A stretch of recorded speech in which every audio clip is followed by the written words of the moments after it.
बुज़ुर्गों का आशीर्वाद हमारे जीवन में कितना महत्व रखता है, इस बात को हम महाभारत की एक कथा के द्वारा समझेंगे।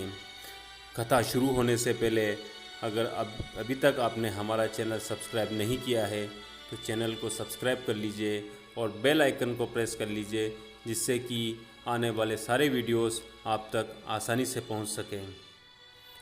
जब महाभारत का युद्ध शुरू हुआ तो मन से पांडवों की विजय चाहते हुए भीष्म पितामह को कौरवों की तरफ से लड़ना पड़ा। भीष्म पितामह रोजाना पांडवों के हजारों सैनिकों का वध कर रहे थे। इसके बावजूद दुर्योधन को हमेशा यही लगता था कि भीष्म पितामह पक्षपात कर रहे हैं और अपनी पूरी ताकत के साथ युद्ध नहीं कर रहे।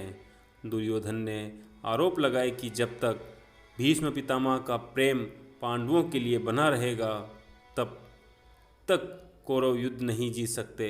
यह सुनकर भीष्म को क्रोध आ गया और उन्हें उसी क्षण हवा में 5 बाण उठाकर यह घोषणा कर दी कि अगली दिन वह इन्हीं 5 बाणों से पांडवों का वध करेंगे। यह सुनकर दुर्योधन खुश हो गया, क्योंकि उसे पता था कि भीष्म पितामह अपने शब्द से कभी नहीं मुकरते। भीष्म की इस प्रतिज्ञा से पांडवों के खेमे में परेशानी बढ़ गई। द्रौपदी ने कृष्ण से पूछा कि क्या इस समस्या का कोई समाधान नहीं है। तब कृष्ण ने द्रौपदी से पूछा कि उसने आखिरी बार भीष्म पितामह से आशीर्वाद कब लिया था। तब द्रौपदी ने कहा कि उसने आज तक पितामह का आशीर्वाद नहीं लिया। तब कृष्ण ने द्रौपदी से कहा कि यह शुभ कार्य आज ही किया जाएगा।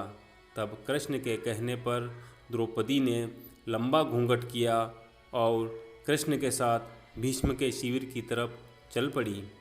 शिविर के पास पहुंचकर कृष्ण ने द्रौपदी से कहा कि पितामह से अपने पतियों के लिए आशीर्वाद ले लो, लेकिन उन्हें अपना चेहरा मत दिखाना। भीष्म ब्रह्म मुहूर्त में दरवाजे पर आए किसी याचक को खाली हाथ नहीं भेजते थे। इसी बात को ध्यान में रखते हुए द्रौपदी भी ब्रह्म मुहूर्त में ही भीष्म के शिविर के बाहर पहुंच गई। जब भीष्म बाहर आए तो उन्हें बाहर एक स्त्री दिखी जो रो रही थी। भीष्म ने उससे उसकी परेशानी पूछी तो उसने कहा कि उसके पति इस महाभारत युद्ध में पांडवों की तरफ से लड़ रहे हैं और उसे चिंता है कि भीष्म पितामह उनका वध कर देंगे। तब भीष्म ने वचन दिया कि उसे रोने की आवश्यकता नहीं है, क्योंकि वे उसके पति की हत्या नहीं करेंगे। यह सुनते ही द्रौपदी ने पितामह के चरण छूकर उनका आशीर्वाद लिया। भीष्म ने भी उसे सौभाग्यवती होने का आशीर्वाद दिया। तब द्रौपदी ने अपना घूंघट हटाया। भीष्म द्रौपदी को पहचान गए और सारी बात समझ गए। आशीर्वाद देने के बाद उन्होंने द्रौपदी से पूछा कि वत्स, इतनी रात को तुम यहाँ पर कैसे आई? क्या तुमको श्री कृष्ण यहाँ पर लेके आए हैं?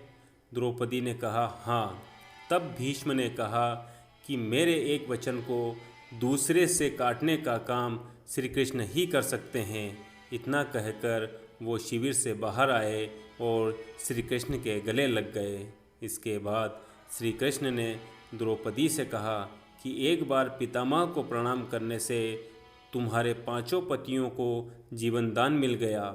इसी तरह यदि तुम रोजाना पितामह भीष्म, गुरु द्रोण, कुलगुरु कृपाचार्य, धृतराष्ट्र के सामने और दुर्योधन और दुशासन की पत्नियों को भी अगर प्रणाम करती तो आज यह रणभूमि रक्त से लाल नहीं होती और महाभारत युद्ध की नौबत नहीं आती।